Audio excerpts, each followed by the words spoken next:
It had been 742 days. An era, not just a career, had been declared over.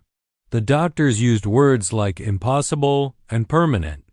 The industry mourned then, as it always does. It moved on. New heroes were built on the foundations he laid. His name became a remember when, a cautionary tale whispered in training rooms. The world had accepted his absence. They learned to cheer for others. They convinced themselves they were satisfied. The silence was absolute. But silence in this world is often just a sound waiting for its cue. The stage was set, just not in the way anyone expected. The security staff seemed tighter, their radios crackling with codes no one recognized. Backstage, the other performers were restless. They saw an empty locker room, once his, suddenly locked from the inside. A low, unfamiliar hum pulsed from the production truck. The rumors were dismissed as fan fiction. He can't, they said. He wouldn't. But the denial was a little too loud. The curiosity was palpable. 1,000 people, all holding their breath, waiting for a ghost they didn't even know they were expecting. The crowd squinted, confused. And in that confusion, he appeared. Not with celebration, but with stillness. He stood, back to the world, for 1, 2, 3 seconds. He turned his head, just enough. The over-the-shoulder look, it wasn't triumph. It was judgment. And at the very second his eyes met the camera, the world exploded. The pyro shockwave wasn't a celebration. It was a detonation, a punctuation mark on the silence, a statement that the end was just an intermission. The sound hit the front row like a physical force. People didn't cheer. They recoiled. They covered their faces, shielding themselves from the sheer audacity of the moment. Pure, undiluted disbelief. Grown men who had followed his entire career were weeping. And the phones that capture everything, they were shaking. You can see it in the footage. Thousands of tiny, trembling lights. The hands holding them couldn't process what the eyes were seeing. In that 1 second, he hadn't just returned. He had reset reality. The past was now the present. The current champion, the man who had built his new era, was watching. He didn't move.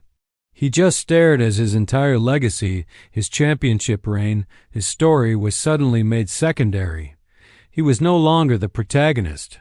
He was now just an obstacle in someone else's epic. The man on the screen wasn't just a competitor, he was the standard. The champion clenched his fist, not in anger, but in the cold realization that the mountain he'd climbed had just revealed a new, impossible peak. There was chaos. Phones were ringing. Headsets were screaming. The promoter, the man who ran the entire organization, simply smiled. He had told no one, not the writers, not the producers, not even the commentary team who were now stammering, trying to find words. The script for the next 6 months was now useless. Every plan, every scheduled match, every storyline, gone. He had thrown a grenade into his own carefully constructed narrative just to see what would happen. The moment was real, and in this business, real is the most expensive word there is. 200 miles away, a television screen illuminated a dark living room. His family was watching. They hadn't known. He had told them he was going for a meeting. His wife saw the look in his eyes, the one he promised he'd left behind. His son, who only knew his father as the man with the limp, saw a hero he'd only seen on old videos. Their reaction wasn't joy. It was fear. The pyro wasn't a celebration. It was the sound of old wounds reopening. They were terrified of what this meant. The price of that roar. He walked back through the curtain, the roar of the crowd still shaking the concrete. The adrenaline was gone. He leaned against a steel crate, the arena noise just a dull ringing in his ears. He was breathing heavily, not from exertion, but from the pressure. Every person he passed, cameramen, technicians, other wrestlers, stopped and stared. They didn't see a man. They saw a miracle or a ghost. He had done it. He was back. But as he looked at his own trembling hands, he felt the crushing weight. The world wanted the legend. He just wanted to know if he could survive being him again. The media frenzy was immediate. Every sports show, every podcast, every major news outlet wanted the interview. They all asked the same things. How? Why now? Are you here for the championship? He gave them the answers they expected. He spoke of recovery, of passion, of destiny. He was a professional. But one reporter asked something different. What did you prove? And for the first time, the icon paused. He looked away from the cameras, a flicker of something raw and human, before giving a practiced smile and changing the subject. The question hung in the air, unanswered. The moment wasn't for the fans. It wasn't for the promoter or the champion. The truth was hidden in a hospital room 3 years prior.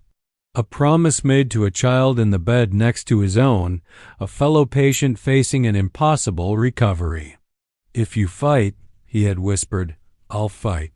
The child had kept his promise. He fought and he walked. The icon's return wasn't about a title. It was the settlement of a debt. The pyro, the look, the shaking hands. All of it was just the public face of a private promise kept.